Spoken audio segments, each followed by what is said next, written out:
السلام علیکم ورحمۃ اللہ وبرکاتہ۔ درائیت کی ابتدا۔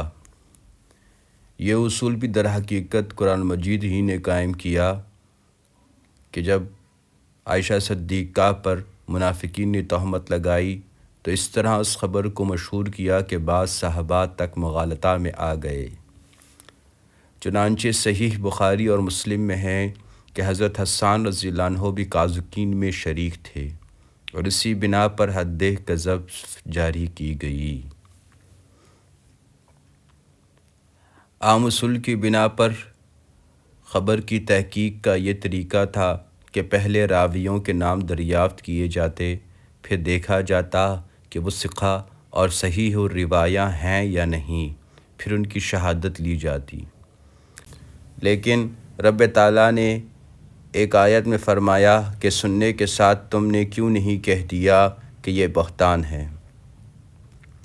اس سے قطعاً ثابت ہوتا ہے کہ اس قسم کا خلاف قیاس جو واقعہ بیان کیا جائے قطعاً سمجھ لینا چاہیے کہ غلط ہے۔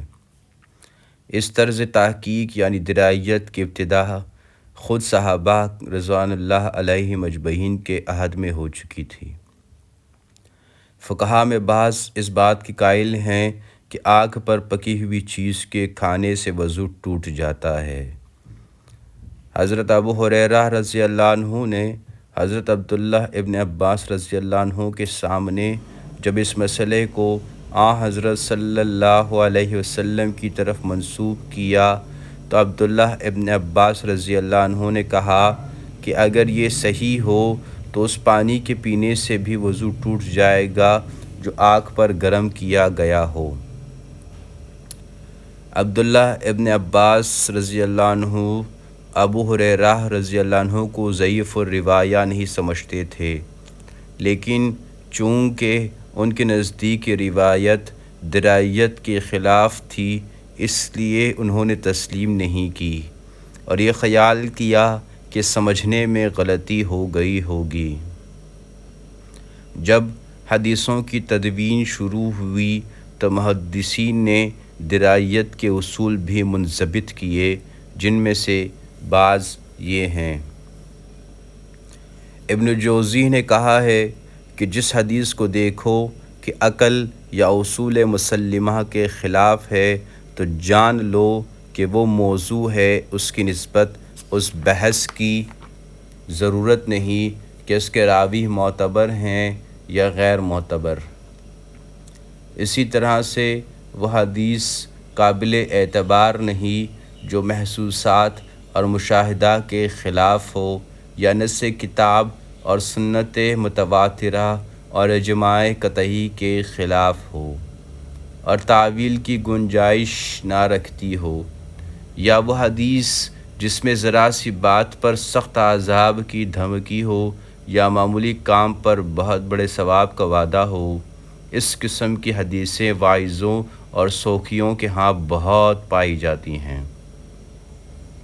یا وہ حدیث جس میں لغویت پائی جائے، مثلاً یہ حدیث کہ کدو کو بغیر ذبح کیے نہ کھاؤ، اس لیے بعض محدثین نے لغویت کو راوی کے کذب کی دلیل قرار دیا ہے۔ یہ تمام قرینے خود روایت سے متعلق ہیں اور کبھی یہ قرائن راوی کے متعلق ہوتے ہیں۔ مثلاً غیاث کا واقعہ خلیفہ مہدی کے ساتھ، یا جب کہ راوی کوئی ایسی حدیث بیان کرے جو اور کسی نے نہ بیان کی ہو اور خود راوی جس سے روایت کرتا ہے اس سے ملا تک نہ ہو، یا وہ حدیث جس کو ایک ہی راوی بیان کرتا ہے حالانکہ بات ایسی ہے کہ اس سے اوروں کو بھی مطلع ہونا ضرور تھا، جیسا کہ خطیب بغدادی نے کتاب الکفایہ کے شروع میں اس کی تصریح کی ہے۔ یا وہ روایت جس میں کسی عظیم الشان واقعہ کا ذکر ہے، اگر وہ واقعہ ہوا ہوتا تو سینکڑوں آدمی اس کو بیان کرتے۔ مثلاً یہ واقعہ کہ کسی دشمن نے حاجیوں کو کعبہ کے حج سے روک دیا۔ اس عبارت کا محصل یہ ہے کہ حسب ذیل صورتوں میں روایت اعتبار کے قابل نہ ہوگی، اور اس کے متعلق اس تحقیق کی ضرورت نہیں کہ اس کے راوی معتبر ہیں یا نہیں۔ جو روایت عقل کے مخالف ہو، جو روایت اصول مسلمہ کے خلاف ہو، جو روایت محسوسات اور مشاہدہ کے خلاف ہو، جو روایت قرآن مجید یا حدیث متواتر یا اجماع قطعی کے خلاف ہو اور اس میں تعویل کی کچھ گنجائش نہ ہو، وہ روایت جس حدیث میں معمولی بات پر سخت عذاب کی دھمکی ہو، وہ روایت جس پر معمولی کام پر بہت بڑے انعام کا وعدہ ہو، وہ روایت رقیق المعانی ہو، مثلاً کدو کو بغیر ذبح کیے نہ کھاؤ۔ جو راوی کسی شخص سے ایسی روایت کرتا ہے کہ کسی اور نے نہیں کی اور یہ راوی اس شخص سے نہ ملا ہو، جو روایت ایسی ہو کہ تمام لوگوں کو اس سے واقف ہونے کی ضرورت ہو، بآئہما ایک راوی کے سوا کسی اور نے اس کی روایت نہ کی ہو، جس روایت میں ایسا قابل اعتنا بیان واقعہ کیا گیا ہو کہ اگر وقوع میں آتا تو سینکڑوں آدمی اس کو روایت کرتے، باوجود اس کے صرف ایک ہی راوی نے اس کی روایت کی ہو۔ ملا علی قاری نے جو موضوعات کے خاتمہ میں حدیثوں کے نامعتبر ہونے کے چند اصول تفصیل سے لکھے ہیں اور ان کی مثالیں نقل کی ہیں، اس کا خلاصہ اس موقع پر نقل کیا جاتا ہے۔ جس حدیث میں فضول باتیں ہوں جو رسول اللہ صلی اللہ علیہ وسلم کی زبان سے نہیں نکل سکتی، مثلاً یہ کہ جو شخص لا الہ الا اللہ کہتا ہے، خدا اس کلمہ سے ایک پرند پیدا کرتا ہے جس کی 70 زبانیں ہوتی ہیں، ہر زبان میں 70,000 لغت ہوتے ہیں الگ۔ وہ حدیث جو مشاہدہ کے خلاف ہو، مثلاً یہ حدیث کہ بینگن کھانا ہر مرض کی دوا ہے۔ وہ حدیث جو صریح حدیثوں کے مخالف ہو، جو حدیث واقعے کے خلاف ہو، مثلاً یہ کہ دھوپ میں رکھے ہوئے پانی سے غسل نہیں کرنا چاہیے کیونکہ اس سے برص پیدا ہوتا ہے۔ وہ حدیث جو انبیاء علیہ السلام کے کلام سے مشابہت نہ رکھتی ہو، مثلاً یہ حدیث کہ 3 چیزیں نظر کو ترقی دیتی ہیں: سبزہ زار، آب رواں، خوبصورت چہرے کا دیکھنا۔ وہ حدیثیں جن میں آئندہ واقعات کی پیشن گوئی بقیت تاریخ مذکور ہوتی ہیں، مثلاً یہ کہ فلاں سن اور فلاں تاریخ میں یہ واقعہ پیش آئے گا۔ وہ حدیثیں جو طبیبوں کے کلام سے مشابہہ ہیں، مثلاً یہ کہ ہریسہ کے کھانے سے قوت آتی ہے، یا یہ کہ مسلمان شرعی ہوتا ہے اور شیرینی پسند کرتا ہے۔ وہ حدیث جس کے غلط ہونے کے دلائل موجود ہیں، مثلاً اوج ابن انق کا قد 3000 گز کا تھا۔ وہ حدیث جو صریح قرآن کے خلاف ہو، مثلاً دنیا کی عمر 7000 برس کی ہے، کیونکہ اگر یہ روایت صحیح ہو تو ہر شخص بتا دے گا کہ قیامت کے آنے میں اس قدر دیر ہے، حالانکہ قرآن سے ثابت ہے کہ قیامت کا وقت کسی کو معلوم نہیں۔ وہ حدیثیں جو خضر علیہ السلام کے متعلق ہیں، جس حدیث کے الفاظ رقیق ہوں۔ وہ حدیثیں جو قرآن مجید کی الگ الگ صورتوں کے فضائل میں وارد ہیں، حالانکہ یہ حدیثیں تفسیر بیضاوی اور کشاف وغیرہ میں منقول ہیں۔ ان اصول سے محدثین نے اکثر جگہ کام لیا اور ان کی بنا پر بہت سی روایتیں رد کر دیں۔ مثلاً ایک واقعہ یہ بیان کیا جاتا ہے کہ یہاں حضرت صلی اللہ علیہ وسلم نے خیبر کے یہودیوں کو جزیہ سے معاف کر دیا تھا اور معافی کی دستاویز لکھوا دی تھی۔ ملا علی قاری اس روایت کے متعلق لکھتے ہیں کہ یہ روایت مختلف وجوہ سے باطل ہے۔ اس معاہدے پر سعد ابن معاذ رضی اللہ عنہ کی گواہی بیان کی جاتی ہے، حالانکہ وہ غزوہ خندق میں وفات پا چکے تھے۔ دستاویز میں کاتب کا نام معاویہ ہے، حالانکہ وہ فتح مکہ میں اسلام لائے۔ اس وقت تک جزیہ کا حکم ہی نہیں آیا تھا۔ جزیہ کا حکم قرآن مجید میں جنگ تبوک کے بعد نازل ہوا ہے۔ دستاویز میں تحریر ہے کہ یہودیوں سے بیگار نہیں لی جائے گی، حالانکہ حضرت صلی اللہ علیہ وسلم کے عہد میں بیگار کا رواج ہی نہ تھا۔ خیبر والوں نے اسلام کی سخت مخالفت کی تھی، ان سے جزیہ کیوں معاف کیا جاتا؟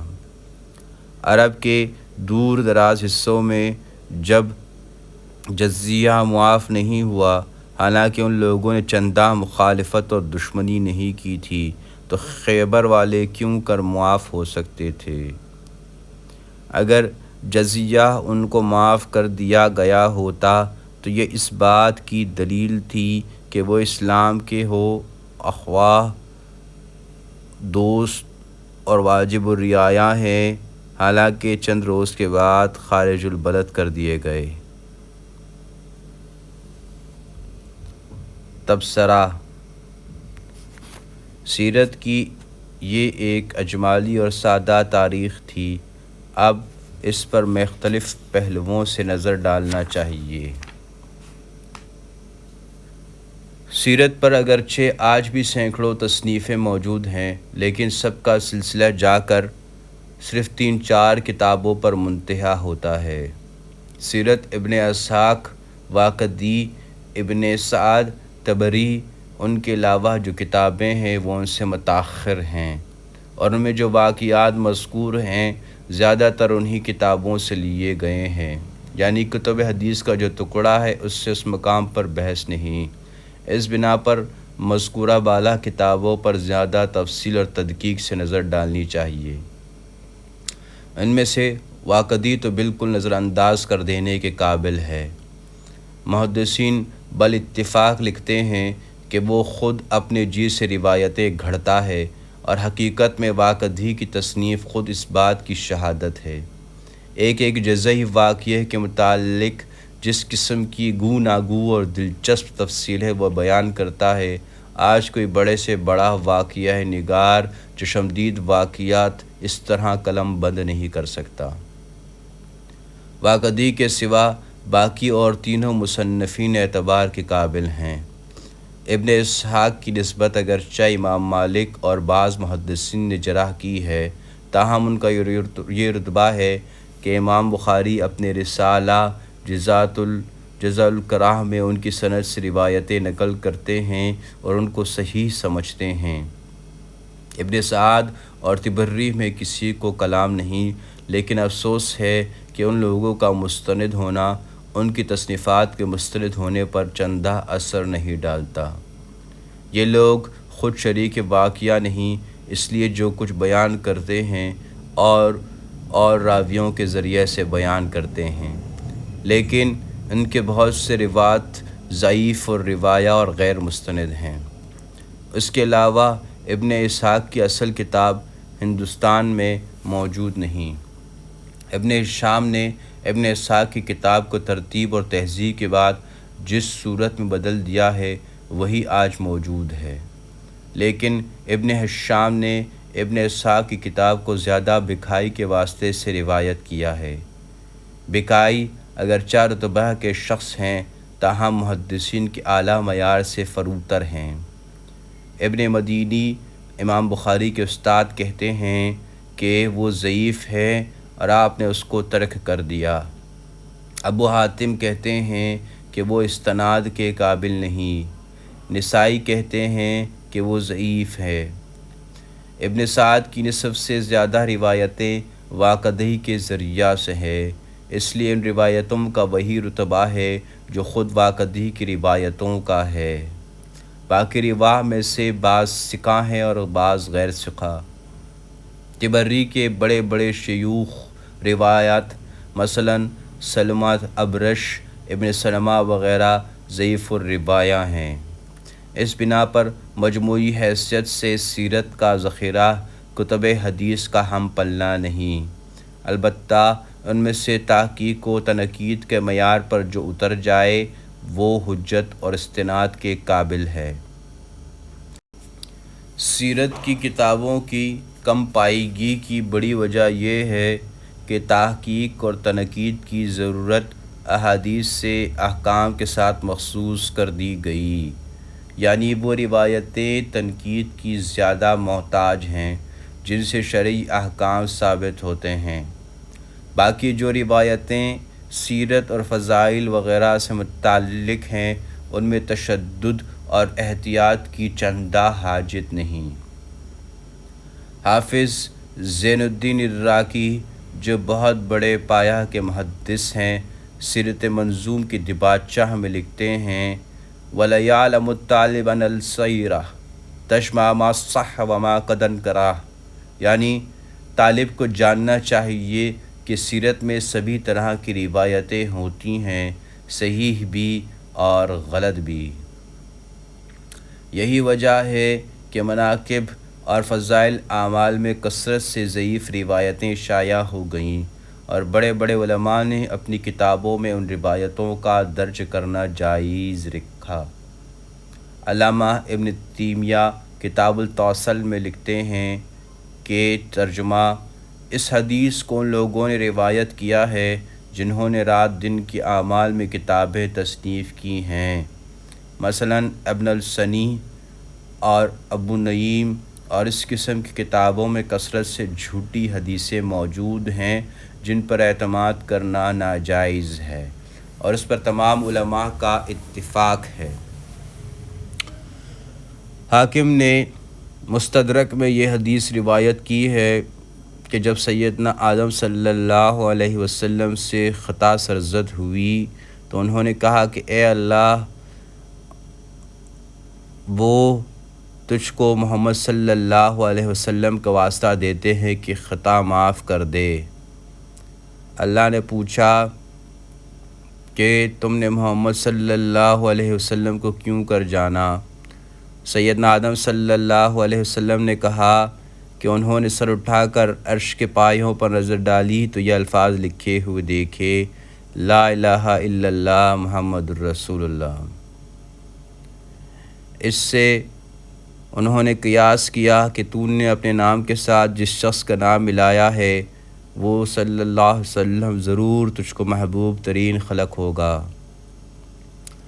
اللہ نے کہا کہ اے آدم علیہ صلی اللہ علیہ وسلم، آپ نے سچ کہا، اور محمد صلی اللہ علیہ وسلم نہ ہوتے تو اللہ تم کو بھی پیدا نہ کرتا۔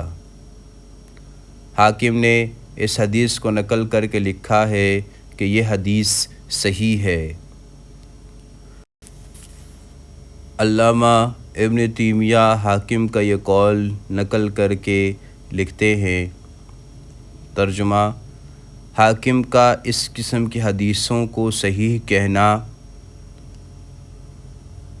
ائمہ حدیث نے اس پر انکار کیا ہے اور کہا ہے کہ حاکم بہت سی جھوٹی اور موضوع حدیثوں کو صحیح کہتے ہیں۔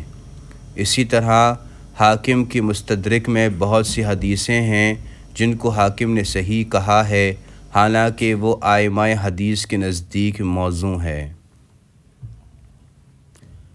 علامہ موصوف ایک موقع پر ابو الشیخ اصفہانی کی کتاب کا تذکرہ کر کے لکھتے ہیں، صفحہ 105 106، ترجمہ، اور اس میں بہت سی حدیثیں ہیں جو قوی ہیں اور حسن ہیں، اور بہت سی ضعیف اور موضوع اور محمل ہیں، اور اسی طرح وہ حدیثیں جو خیثمہ ابن سلیمان صحابہ کرام کے فضائل میں روایت کرتے ہیں، اور وہ حدیثیں جو ابو نعیم اصفہانی نے ایک مستقل کتاب میں خلفاء کے فضائل میں روایت کی ہیں، اور حلیۃ الاولیاء کے اول میں، اور اسی طرح وہ روایتیں جو ابو بکر خطیب اور ابو الفضل اور ابو موسیٰ مدینی اور ابن عساکر اور حافظ عبد الغنی وغیرہ اور ان کے پایہ کے لوگ روایت کرتے ہیں۔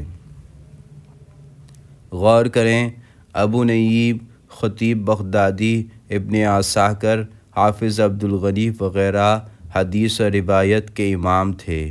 باوجود اس کے یہ لوگ خلفاء اور صحابہ کے فضائل میں ضعیف حدیثیں بے تکلف روایت کرتے تھے۔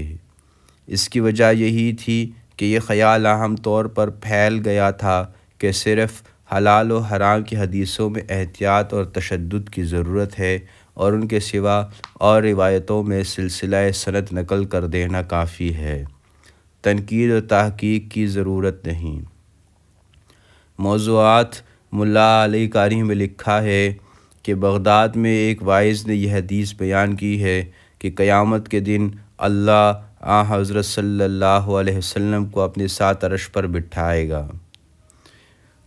امام ابن جریر طبری نے سنا تو سخت برہم ہوئے اور اپنے دروازے پر یہ فقرہ لکھ کر لگا دیا کہ اللہ کا کوئی ہم نشین نہیں۔ اس پر بغداد کے عوام سخت برا فروختہ ہوئے اور امام موصوف کے گھر پر اس قدر پتھر برسائے کہ دیواریں ڈھک گئیں۔ اس موقع پر ایک خاص نکتہ لحاظ کے قابل ہے۔ یہ مسلم ہے کہ حدیث اور روایت میں امام بخاری اور مسلم سے بڑھ کر کوئی شخص کامل فن نہیں پیدا ہوا۔ رسول اللہ صلی اللہ علیہ وسلم کے ساتھ ان کو جو عقیدت اور خلوص اور شیفتگی تھی، اس کے لحاظ سے بھی وہ تمام محدثین پر ممتاز تھے۔ باوجود اس کے فضائل و مناقب کے متعلق جس قسم کی مبالغہ آمیز روایتیں بہقی، ابو نعیم، بزار، طبرانی وغیرہ میں پائی جاتی ہیں، بخاری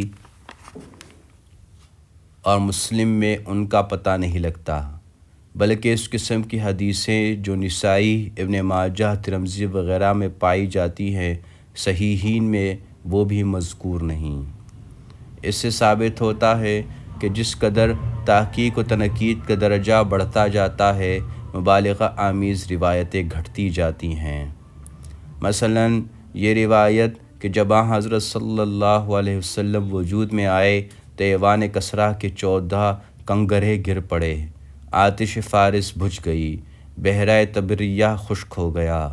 بہقی، ابو نعیم، خرائطی، ابن عساکر اور ابن جریر نے روایت کی ہے، لیکن صحیح بخاری اور مسلم بلکہ صحائح ستہ کی کسی کتاب میں اس کا پتہ نہیں۔ سیرت پر جو کتابیں لکھی گئی ہیں وہ زیادہ تر اسی قسم کی کتابوں طبرانی، بہقی، ابو نعیم وغیرہ سے ماخوذ ہیں، اس لیے ان میں کثرت سے کمزور روایتیں درج ہو گئیں اور اسی بنا پر محدثین کو کہنا پڑا کہ سیر میں ہر قسم کی روایتیں ہوتی ہیں۔ محدثین نے جو اصول قرار دیے ہیں، سیرت کی روایتوں میں لوگوں نے اکثر نظر انداز کر دیے۔ محدثین کا سب سے پہلا اصول یہ ہے کہ روایت کا سلسلہ اصل واقعات تک کہیں منقطع نہ ہونے پائے، لیکن حضرت صلی اللہ علیہ وسلم کے حالات ولادت کے متعلق جس قدر روایتیں مذکور ہیں اکثر منقطع ہیں۔ صحابہ میں سے کوئی شخص ایسا نہیں جس کی عمر حضرت صلی اللہ علیہ وسلم کی ولادت کے وقت روایت کے قابل ہو۔ سب سے معمر ابو بکر صدیق رضی اللہ عنہ ہیں، وہ حضرت صلی اللہ علیہ وسلم سے عمر میں 2 برس کم تھے۔ اسی بنا پر میلاد کے متعلق جس قدر روایتیں ہیں ان میں سے اکثر متصل نہیں، اور اسی بنا پر بہت دور اکاس روایتیں پھیل گئیں۔ مثلاً ابو نعیم نے حضرت صلی اللہ علیہ وسلم کی والدہ ماجدہ کی زبانی روایت کی ہے کہ جب حضرت صلی اللہ علیہ وسلم پیدا ہوئے تو بہت سے پرند آ کر مکان میں بھر گئے، جن کی زمرد کی منقار اور یاقوت کے پر تھے۔ پھر ایک سفید بادل آیا اور حضرت صلی اللہ علیہ وسلم کو اٹھا لے گیا اور ندائی کہ اس بچے کو مشرق و مغرب اور تمام دریاؤں کی سیر کراؤ کہ سب لوگ پہچان لیں۔ مغازی کا بڑا حصہ امام ظاہری سے منقول ہے، لیکن ان کی اکثر روایتیں جو سیرت ابن ہشام اور طبقات ابن سعد وغیرہ میں مذکور ہیں منقطع ہیں۔ نہایت تعجب انگیز بات یہ ہے کہ جن بڑے بڑے نامور مصنفین مثلاً امام طبری وغیرہ نے سیرت پر جو کچھ لکھا اس میں اکثر جگہ مستند احادیث کی کتابوں سے کام نہیں لیا۔ بعض واقعات نہایت اہم ہے، ان کے متعلق حدیث کی کتابوں میں ایسی مفید معلومات موجود ہیں جن سے تمام مشکل حل ہو جاتی ہیں، لیکن سیرت اور تاریخ میں ان معلومات کا ذکر نہیں۔ مثلاً یہ امر کہ جب حضرت صلی اللہ علیہ وسلم ہجرت کر کے مدینہ تشریف لے گئے تو لڑائی کی سلسلہ جنبانی کس کی طرف سے شروع ہوئی، ایک بحث طلب واقعہ ہے۔ تمام ارباب سیر اور مورخین کی تصریحات سے ثابت ہوتا ہے کہ خود حضرت صلی اللہ علیہ وسلم نے ابتدا کی، لیکن سنن ابی داؤد میں صاف اور صریح حدیث موجود ہے کہ جنگ بدر سے پہلے کفار مکہ نے عبداللہ ابن ابی کو یہ خط لکھا کہ تم نے محمد صلی اللہ علیہ وسلم کو اپنے شہر میں پناہ دی ہے، ان کو نکال دو ورنہ وہ خود مدینہ آ کر تمہارا اور محمد صلی اللہ علیہ وسلم دونوں کا استحصال کر دیں گے۔ سیرت اور تاریخ کی کتابوں میں یہ واقعہ سرے سے منقول نہیں۔ مصنفین سیرت میں سے بعض لوگوں نے اس نکتہ کو سمجھا اور جب احادیث کی زیادہ چھان بین کی تو ان کو تسلیم کرنا پڑا کہ سیرت کی کتابوں میں بہت سی روایتیں صحیح حدیثوں کے خلاف درج ہو گئی ہیں، لیکن چونکہ ان کی تصنیف پھیل چکی تھی اس لیے اس کی اصلاح نہیں ہو سکی۔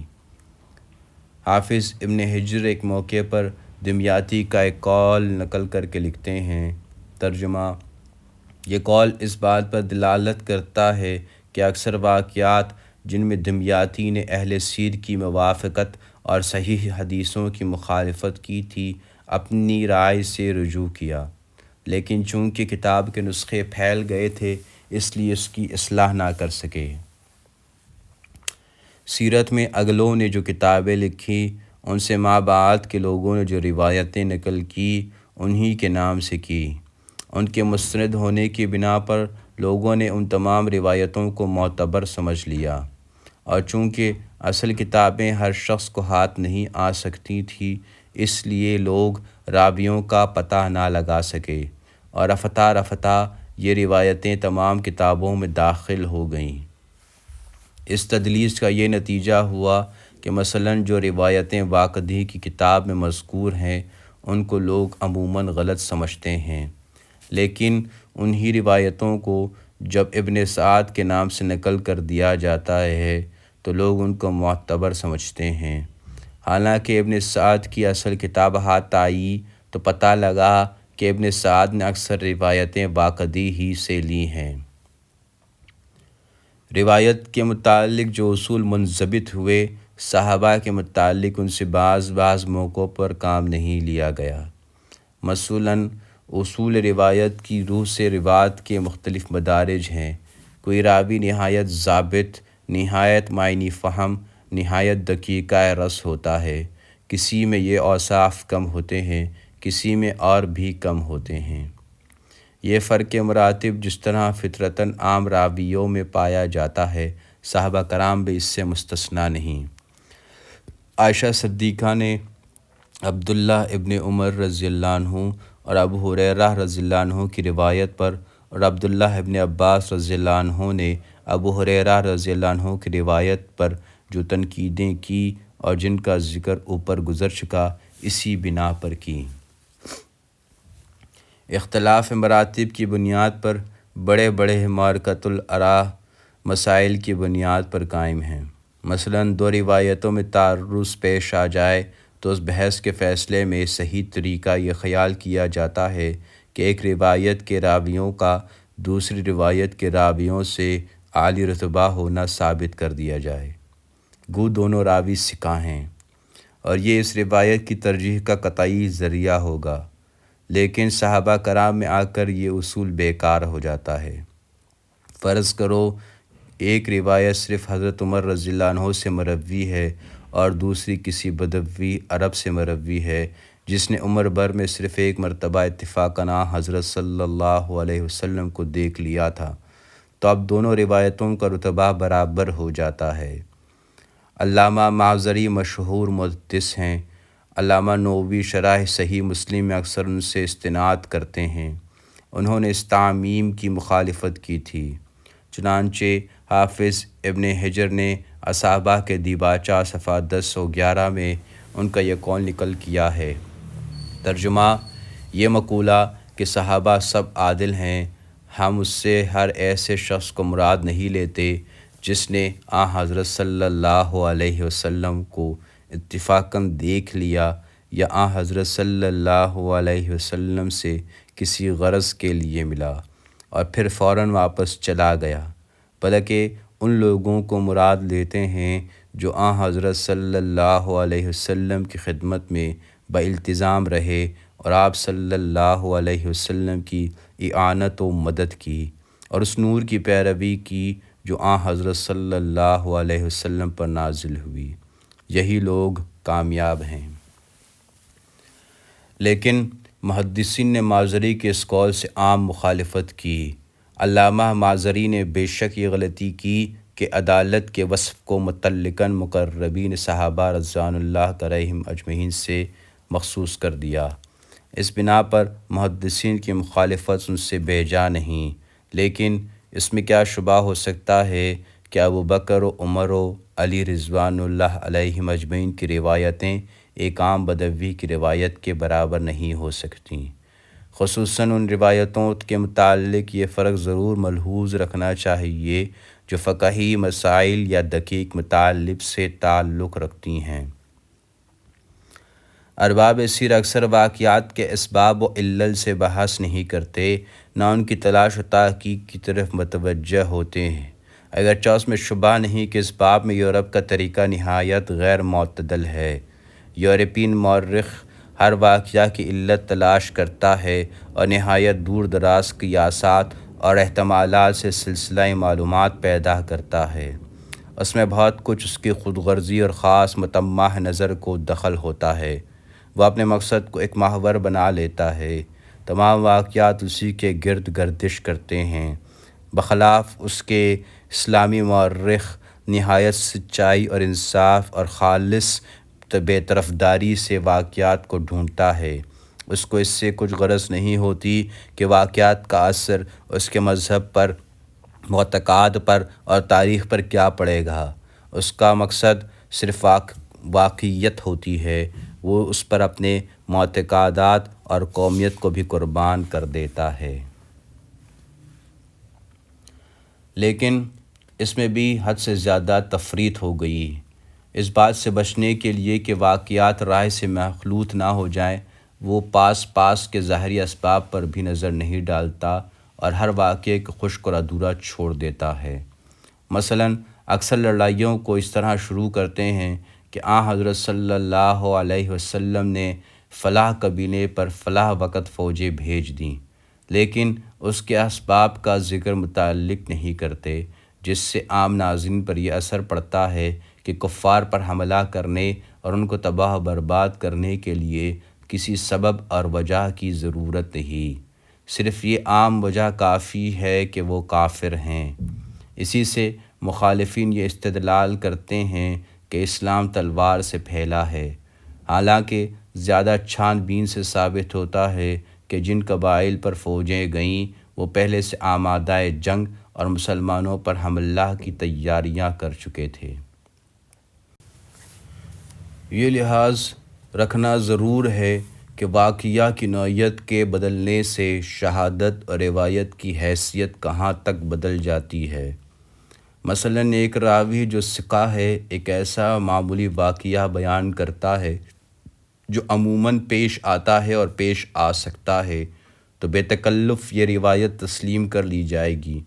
لیکن فرض کرو وہی راوی ایک ایسا واقعہ بیان کرتا ہے جو غیر معمولی ہے، تجربہ عام کے خلاف ہے، گرد و پیش کے واقعات سے مناسبت نہیں رکھتا، تو واقعہ چونکہ زیادہ محتاج ثبوت ہے، اس لیے اب راوی کا معمولی درجہ وثوق کافی نہیں ہو سکتا، بلکہ اس کو معمولی درجہ سے زیادہ عادل، زیادہ محتاط، زیادہ نکتہ دان ہونا چاہیے۔ مثلاً ایک بحث یہ ہے کہ روایت کرنے کے لیے کسی عمر کی قید ہے یا نہیں۔ اکثر محدثین کا مذہب ہے کہ 5 برس کا لڑکا حدیث کی روایت کر سکتا ہے، یا مثلاً اگر کسی صحابی نے 5 برس کی عمر میں حضرت صلی اللہ علیہ وسلم کے کسی قول یا فعل کی روایت کی تو قابل اعتبار ہوگی۔ محدثین کا اس پر استدلال ہے کہ محمود ابن الربیع ایک صحابی تھے۔ حضرت صلی اللہ علیہ وسلم کے وفات فرمانے کے وقت وہ 5 برس کے بچے تھے۔ حضرت صلی اللہ علیہ وسلم نے ایک دفعہ اظہار محبت کے طور پر ان کے منہ پر کھلی کا پانی ڈال دیا تھا۔ اس واقعے کے انہوں نے جوان ہو کر لوگوں سے بیان کیا اور سب نے یہ روایت قبول کی۔ اس سے ثابت ہوا کہ 5 برس کی عمر کی روایت قبول ہو سکتی ہے۔ اس کے برخلاف بعض محدثین کی رائے ہے کہ کم سن کی روایت قابل حجت نہیں۔ فتح المغیث میں ہے ترجمہ، لیکن ایک جماعت یہاں قبول روایت سے منع کرتی ہے، خصوصاً بچوں کی روایت کے مسئلہ میں۔ بلوغ سے پہلے جو روایت کسی بچہ نے سنی ہو اس کو وہ قبول نہیں کرتی۔ شوافع کی یہی رائے ہے۔ اسی طرح عبداللہ ابن مبارک بھی بچہ کی حدیث روایت کرنے میں توقف کرتے ہیں۔ کتاب مذکور صفحہ 164۔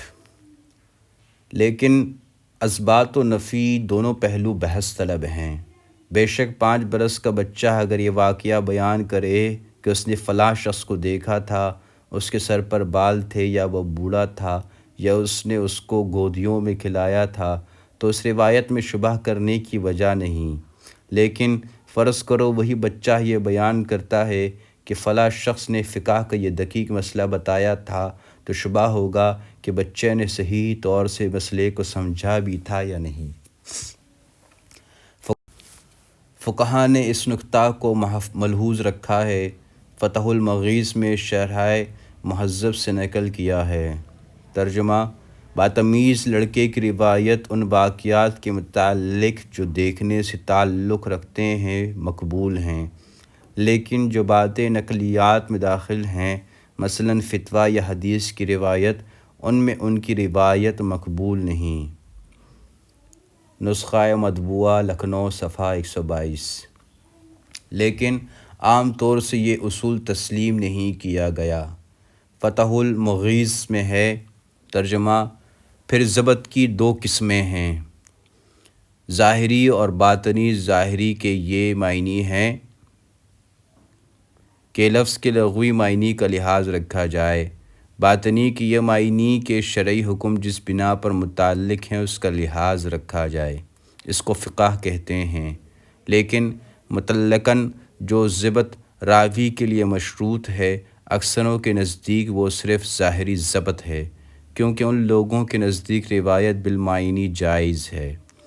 اسی بنا پر سنتے وقت قلت حفظ یا قلت علم کے سبب سے روایت کے ادا کرنے میں راوی پر مفہوم کے بدل دینے کا شبہ ہو سکتا ہے۔ یہ وجہ ہے کہ اکثر صحابہ نے بہت کم حدیثیں روایت کیں، کیونکہ مفہوم کا بینہ روایت میں قائم رکھنا مشکل ہے۔ لیکن محدثین بچے کے حق میں کم بے عقل کے حق میں اس کا اعتبار نہیں کرتے،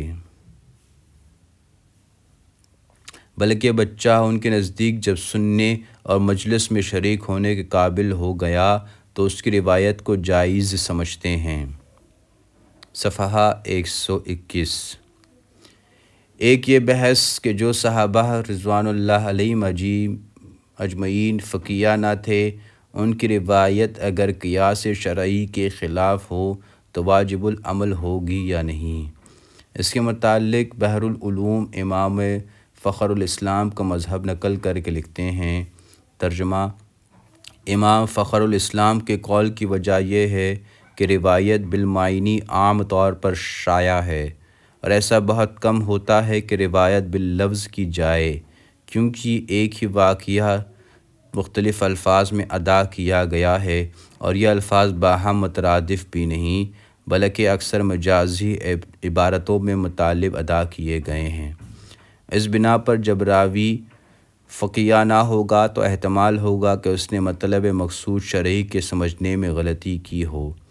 اس سے معاذ اللہ یہ لازم نہیں آتا کہ صحابی کی طرف جھوٹ کی نسبت کی جائے۔ شرح مسلم مطبوعہ لکھنؤ صفحہ 432۔ محدثین اس اصول سے کہ واقعہ جس درجہ کا اہم ہو شہادت بھی اسی درجہ کی اہم ہونی چاہیے بے خبر نہ تھے۔ امام بہقی کتاب المدخل میں ابن مہدی کا قول نقل کرتے ہیں، ترجمہ: جب آپ حضرت صلی اللہ علیہ وسلم سے حلال و حرام اور احکام کے متعلق حدیث روایت کرتے ہیں تو سند میں نہایت تشدد کرتے ہیں اور راویوں کو پرکھ لیتے ہیں، لیکن جب فضائل اور ثواب و عقاب کی حدیثیں آتی ہیں تو آپ سندوں میں سہل انگاری کرتے اور راویوں کے متعلق چشم پوشی کرتے ہیں۔ بحوالہ فتح المغیث صفحہ 120۔